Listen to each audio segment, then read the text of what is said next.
गांव के एक कोने में रहने वाला रामलाल नाम का एक बुजुर्ग व्यक्ति था। उसकी झोपड़ी टपकती छतों और टूटी खटाओं से भरी थी। उम्र ढल चुकी थी, लेकिन किस्मत कभी न संवारी। बचपन में माँ बाप का साया उठ गया। गांव के एक कोने में रहने वाला रामलाल नाम का एक बुजुर्ग व्यक्ति था। उसकी झोपड़ी टपकती छतें और टूटी खटाओं से भरी थी। उम्र ढल चुकी थी, लेकिन किस्मत कभी न संवारी। बचपन में माँ बाप का साया उठ गया और जवानी में मेहनत के बाद भी 2 वक्त की रोटी मुश्किल से नसीब होती थी। रामलाल ने जीवन भर दूसरों के खेतों में मजदूरी की।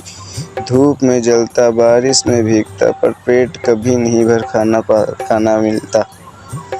शादी हुई तो बीवी भी कुछ सालों में बीमार होकर चल बसी। एक बेटा था जिसे पढ़ाने के लिए रामलाल ने भूखा रहकर पैसे जुटे, और जब वह बड़ा हुआ तो शहर जाकर गायब हुआ, फिर कभी लौट कर नहीं आया। रामलाल अब अकेला रह गया था। गांव वाले कभी कभी कुछ दे जाते, लेकिन ज़्यादातर समय वह सूखी रोटी और बासी चावल के साथ ही गुजारा करता। सर्दियों की ठंडी रातें और गर्मियों की तपती दोपहर सब कुछ अकेले झेलता रहा।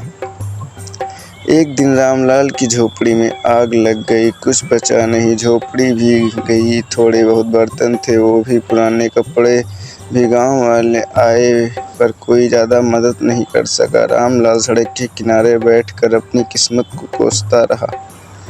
कहते कहते उस रात रामलाल वही पेड़ के नीचे सो गया। अगली सुबह वह नहीं उठा।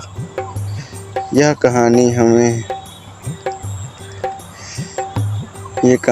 है उस इंसान की जो जिंदगी भर जी तो गया पर कभी जी न पाया। ये कहानी है उस इंसान की जो जिंदगी भर जी तो गया पर कभी जी नहीं पाया। ये कहानी है उस इंसान की जो जिंदगी भर जी तो गया पर कभी जी न पाया।